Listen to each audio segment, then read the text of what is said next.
नमस्कार साथियों, आपकी क्लास में आज हम लेके आए हैं हिंदी में मूल स्वर। हमारे हिंदी में जैसे ही कुछ टॉपिक हो जाते हैं क्लियर, उसके बाद में हम बीच बीच में आपकी रोचकता के लिए, जानकारी के लिए एक क्लास लेकर आएंगे। ये क्लास हमारी छोटी होगी, लेकिन ज्ञान के आधार पर ये आपके लिए बहुत ही ज्ञानवर्धक होगी, उपयोगी होगी। ये क्लास केवल बच्चों के लिए ही नहीं, सभी के लिए, अभिभावक है, आज कोई भी शिक्षार्थी सीखना चाहता है उसके लिए भी ये बहुत बड़ी उपयोगी है। हमारा उद्देश्य है ज्ञान का वर्धन करना। तो आओ हम भी सीखे हिंदी की कुछ महत्वपूर्ण जानकारी। हिंदी की रोचक क्लास हमने इसलिए कहा क्योंकि हिंदी वर्णमाला के अंतर्गत इसके दो भेद होते हैं, स्वर और व्यंजन। तो आज हम बात करते हैं मूल स्वरों की। तो कहने का मतलब है कि शिक्षा के क्षेत्र में आज जो संसाधन है वो इतने बढ़ गए हैं और हर कोई इसके प्रति जागरूक है। लेकिन बात करते हैं पुराने समय के। उस समय ना तो हिंदी व्याकरण की अच्छी क्लासें थी।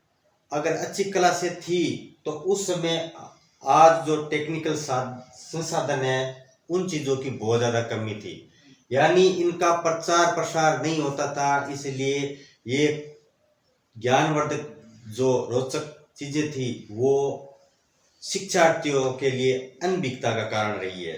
तो मेरे कहने का मूल उद्देश्य यही है कि ये चीज़ें केवल बच्चों के सीखने के लिए नहीं है, हर उम्र के व्यक्ति इस चीज़ को बड़ी रोचकता के साथ अध्ययन कर सकते हैं, इन क्लास को देख सकते हैं, क्योंकि सीखने की कोई उम्र नहीं होती। और अच्छी ज्ञानवर्धक चीज़ सीखी हुई आज हम गार्जियन के रूप में अपने बच्चों को भी अवगत करा सकते हैं। क्योंकि पुराने समय में जो भी इतने शिक्षित न होते हुए आज के युग में अपने बच्चों के लिए अच्छी शिक्षा का, संसाधनों का हर चीज उपलब्ध करवा रहे हैं। लेकिन मोटे तौर पर आज कल भी यह देखने में समस्या आ रही है कि किसी का बच्चा अच्छी स्कूल में पढ़ रहा है और वो घर आके पिताजी से पूछता है, पिताजी मम्मी मुझे इनके हिंदी के बारे में या अंग्रेजी है, यानी इनकी मूल जो चीज़ें हैं वो उनसे पूछता है। तो उनको इन चीज़ों में अनभिज्ञता होने के कारण, जानकारी के अभाव होने के कारण वो टाल देते हैं। तो मेरे कहने का उद्देश्य ये है कि ये क्लास हर उम्र के लिए है। आज थोड़ी बहुत जानकारी अगर घर में भी हो किसी को, तो वो अपने बच्चों को थोड़ी बहुत क्लास ले सकता है, उनको बता सकता है। जो संसाधनों की कमी के कारण पुराने समय में जो अभिभावक है या कोई भी शिक्षार्थी है इन चीज़ों से अनभिज्ञ रहा है, और मैं कोई इसका कोई विद्वान तो हूँ नहीं, लेकिन मेरे द्वारा जानकारी दी जो भी दी जाती है वो आपको कितनी अच्छी लगे उसके बारे में भी आप कमेंट में बता देना। तो शुरू करते हैं हम आज की क्लास।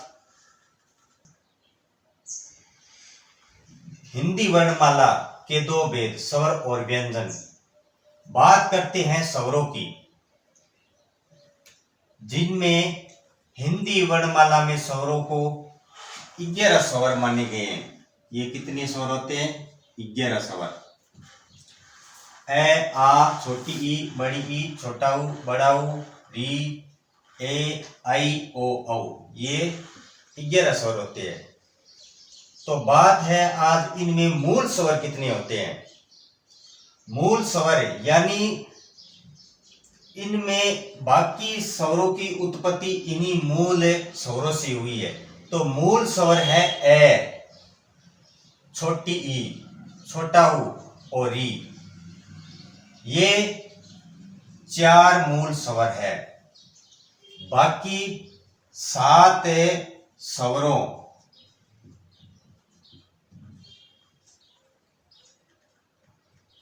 का ये मिश्रण है।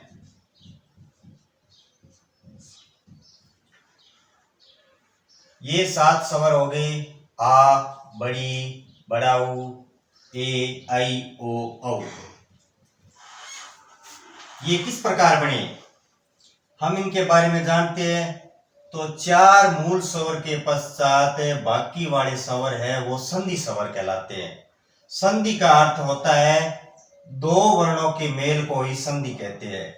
यहां पर दो वर्ण यानी स्वर परस्पर समझौता कर रहे हैं, मिल रहे हैं, तो वो मिलकर उनके दो रूप हो जाते हैं। एक हो जाता है दीर्घ स्वर, दूसरा हो जाता है संयुक्त स्वर। दीर्घ का अर्थात है दो समान स्वर मिलकर उसको दीर्घ बना देते हैं, यानी सजातीय। जैसे हम बात करते हैं, जानते हैं कि दीर्घ स्वर कैसे बने। आ,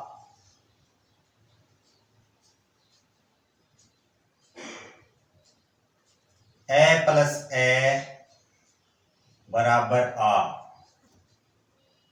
ये बन गया दीर्घ। दो सजातीय स्वर मिलकर दीर्घ हो जाते हैं। उसी प्रकार ई, दो सजातीय वर्ण मिलकर दीर्घ हो जाते हैं। उसी प्रकार ऊ, दो सजातीय वर्ण दीर्घ हो गए।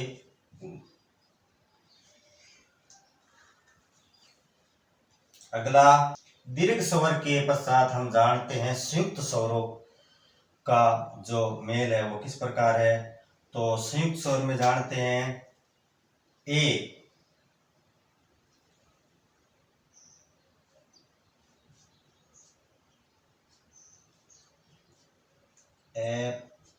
प्लस ई बराबर ए, उसके बाद में आई, ए प्लस ए बराबर आई, ओ, ए प्लस ऊ बराबर ओ, औ, ये बना है ए प्लस ओ से औ। इस प्रकार हमने देखा संयुक्त स्वर ए का निर्माण ए प्लस ई से हुआ है, ऐ का निर्माण ए प्लस ऐ से हुआ है, ओ का ए प्लस ऊ से, औ का ए प्लस ओ से बनकर मिला है। तो अब हम मूल बात यही करते हैं कि हिंदी में स्वर होते हैं 11, जिनमें से अब मूल स्वर है वो कौन कौन से हैं।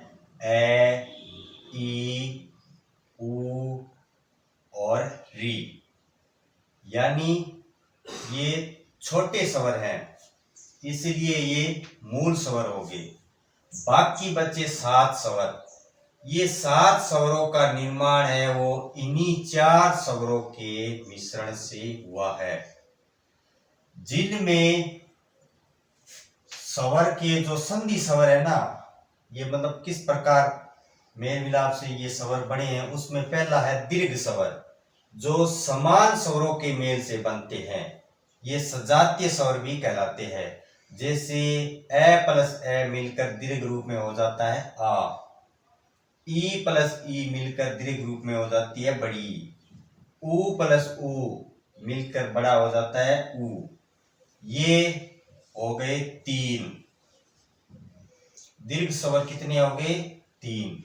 अब बात करते हैं संयुक्त स्वरों की। ए प्लस ई बनकर हो जाता है ए प्लस बनकर ए हो जाता है आई, ए प्लस ऊ मिलकर बन जाता है ओ, ए प्लस ओ मिलकर बन जाता है औ। तो संयुक्त स्वरों की संख्या हो गई 4। तो अब हम 4 मूल स्वर, 3 दीर्घ स्वर और 4 संयुक्त स्वर, ये हो गए 11 स्वर। अब हमने जानी स्वरों की पहचान। अब कुछ शिक्षार्थियों के अंदर ये संदेह रहता है कि ए और ए ये क्या है, तो ये है अनुस्वार और ये है विसर्ग। इनको हिंदी स्वरों में सम्मिलित नहीं किया गया है। इस प्रकार हमने जाना कि ए और अह ये दोनों क्या है, ये विसर्ग है, ये स्वरों की गिनती में नहीं आते हैं, स्वर 11 ही होते हैं। तो आज की क्लास में हमने हिंदी वर्णमाला के अंतर्गत स्वरों में जो मूल स्वर होते हैं उनकी जानकारी पढ़ी, और इसके अंतर्गत अन्य जो 7 स्वर होते हैं वो किस प्रकार दीर्घ होते हैं और संयुक्त होते हैं। इस प्रकार आज की क्लास आपको कैसी लगी कमेंट में ज़रूर बताएं, ताकि आगे एक बेहतर क्लास के साथ फिर से आगे हम फिर नई क्लास के साथ नई जानकारी रोचक हिंदी के तथ्यों को लेकर फिर से आएंगे। तब तक के लिए जय भारत।